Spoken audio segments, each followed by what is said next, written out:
L'église kimbanguiste a commémoré le mercredi 12 octobre 2022 dans la ville sainte d'Nkamba, Nouvelle-Jérusalem, le double événement, celui de la disparition physique de son fondateur, Papa Simon Kimbangu à Lubumbashi, et de la naissance en Kamba de l'actuel chef spirituel et représentant légal de l'église kimbanguiste, sa divinité, Papa Simon Kimbangu Kiangani. Durant 3 jours de festivités, Papa Simon, membre du cabinet du chef spirituel en charge de la communication, nous fait le point de ces fêtes. Papa Rudi Simon, bonjour. Bonjour. Vous êtes le conseiller du chef spirituel. Comme vous le savez, la date du 12 octobre 1951, 12 octobre 2022, jour pour jour, 71 ans, qui marque double événement. Le double événement, c'est la disparition physique de Papa Simon Kimbangu à Elisabethville, qui est aujourd'hui Lubumbashi, et simultanément la naissance de sa divinité, Papa Simon Kimbangu Kiangani, chef spirituel et représentant légal de l'église kimbanguiste. Par rapport à la synthèse de la fête, vous savez, nous on est des kimbanguistes, on est très réputés par rapport à l'organisation. L'appel a été lancé puisque c'est déjà inné, nous, étant que kimbanguistes, chaque fête du 6 avril, du 8 juillet, du 12 octobre, nous montons tous en Kamba pour célébrer, fêter ce double anniversaire qui marque la disparition physique de Papa Simon Kimbangu et la naissance de Papa Simon Kimbangu Kiangani, chef spirituel représentant légal de l'église kimbanguiste. Et puis comme vous êtes en train de constater vous-même qu'il y a une foule compacte qui est montée ici sur la commune sainte de Kamba pour partager ce moment de joie, beaucoup d'émotions, d'effervescence en même temps, parce que tous les représentants de l'église kimbanguiste est disséminés dans le monde sont présents ici en Kamba pour fêter ces moments uniques. Papa conseiller. D'abord, mes impressions sont bonnes. Je vais répondre par la première citation que vous avez dit. En 1921, Papa Simon Kimbangu avait prophétisé. L'homme noir deviendra blanc et l'homme blanc deviendra noir. C'est pas par rapport à la pigmentation ou à la couleur de peau rouge au changement, non. C'est par rapport à l'organisation, par rapport au savoir-faire de faire et de bien faire les choses. Vous savez, ça a été depuis la nuit des temps, on a été sous le joug colonial et après on a été affranchi, c'est-à-dire indépendant, libéré. Et le grand libérateur, c'est Papa Simon Kimbangu. Lui-même il savait, puisque lui-même il est le libérateur. Il savait, lui, Papa Simon Kimbangu, sait voir dans le temps.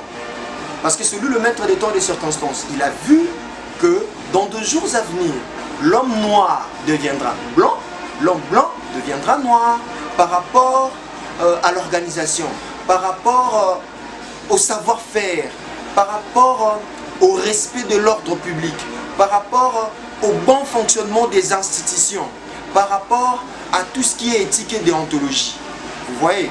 Et aujourd'hui, par rapport à la deuxième citation ou prophétie que vous venez d'évoquer tout à l'heure, en 1921, les élèves qui étudiaient dans des écoles, à l'époque nous étions sous la colonisation belge, et tous ces élèves étaient au courant que le pouvoir colonial belge maltraitait Papa Simon Kimbangu. Papa Simon Kimbangu subissait de traitements inhumains de la part du pouvoir colonial belge. Et tous ces élèves étaient très mécontents. En tout cas, ils sortaient de l'école pour dire « Oh non, c'est fini, vous êtes en train d'infliger des traitements inadmissibles à la personne de Papa Simon Kimbangu et nous, on n'est pas contents et nous allons protester. » Notre protestation, ça serait sortir de l'école, abandonner les études. Et ils suivaient Papa Simon Kimbangu, tous ses élèves. Papa Simon Kimbangu, c'était un Mougoumou Kimbanda. Papa Simon Kimbangu leur a dit « Les enfants, pourquoi vous me suivez? Vous devez être à l'école, vous devez aller étudier. » Les élèves ont répondu à Papa Simon Kimbangu « Non, nous ne sommes pas contents à l'injustice que vous êtes en train de subir par le pouvoir colonial belge. » Papa Simon Kimbangu, comme je venais tout à l'heure de vous dire, il sait voir dans le temps et dans l'espace. Il a dit non, retournez à l'école, allez étudier, car demain, ce pays, c'est vous qui serez aux commandes, c'est vous qui allez le diriger. Parce qu'il savait, il voyait dans le temps et dans l'espace. Papa Simon Kimbangu a le pouvoir de transcender les temps. Parce qu'il est l'essence et l'existence du temps. Vous voyez? Donc Papa Simon Kimbangu savait et voyait déjà ce qui allait arriver demain. Il a dit aux enfants, retournez dans vos écoles, étudiez, car demain vous appartient. L'homme blanc va partir et nous allons rester pour construire, nous allons rester pour bien faire les choses, nous allons rester pour organiser et faire régner l'ordre public. Vous voyez, c'est dans ce sens-là, Papa Simon Kimbangu savait que toutes ces choses allaient arriver, que nous-mêmes, nous allons être maîtres de nos institutions, nous allons être les titulaires de tout ce qui est fonctionnement. Et voilà, aujourd'hui on a nos ministres, voilà aujourd'hui on a nos gouverneurs, voilà aujourd'hui on est indépendant et libre. Une dernière question. Déjà, géographiquement parlant, Kamba se trouve dans la province du Congo central, en République démocratique du Congo. Et les gouverneurs avaient dépêché son directeur de cabinet adjoint, M. José Ntedika, pour le représenter personnellement ici en Kamba, à l'occasion de ce double anniversaire. Et son message était un message vibrant, un message de demande, un message de supplication. Parce que lors de son mot, il a évoqué quelque part, Papa Simon Kimbangu, nous avons besoin de vous pour bien mener cette action publique. C'est-à-dire, on sait d'une certaine façon, puisque ce sont des hommes politiques, Papa Simon Kimbangu, et il était venu avec les trois pouvoirs, le pouvoir religieux, le pouvoir de l'État politique, et la langue Kikongo. Vous voyez? Donc, le politique congolais demande l'assistance, demande la présence de Papa Simon Kimbangu pour la politique nationale. Et comme vous le savez, vous étiez avec moi au temple, le conseiller direct, Papa André Mbenza Kiangani, qui représente Papa Simon Kimbangu Kiangani ici en Kamba, avait même demandé la chanson Faites-moi confiance. C'était la réponse par rapport au discours que le directeur de cabinet adjoint du gouverneur du Congo central, Excellence Guy Bandou. La maman, elle est le commissaire général en charge de relations avec intercommunautaires et puis culture et art, avait bel et bien souligné quelque chose.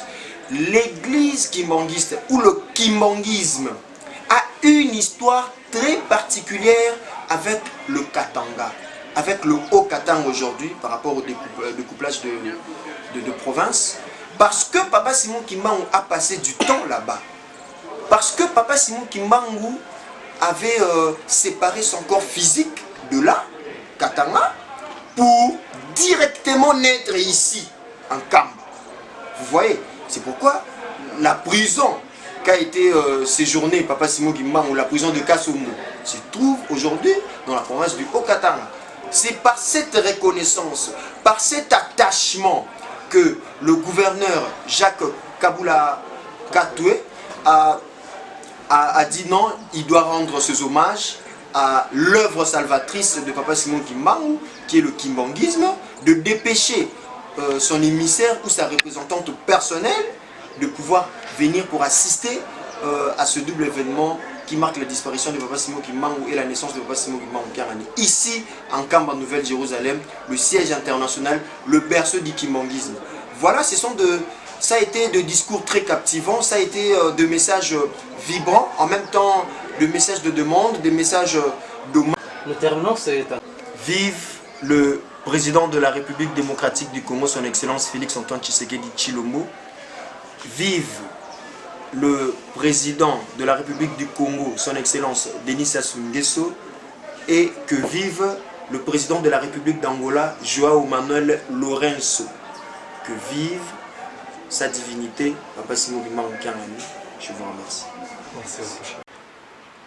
Il faut noter que, durant ces 3 jours de festivités, il y a eu la présence de plusieurs autres personnalités politiques du pays, notamment la présence du représentant du gouverneur du Congo central, M. José Ntedika, qui est le directeur du cabinet adjoint, mais aussi de l'émissaire du gouverneur du Haut-Katanga, Madame Immaculée Bagabé Batete.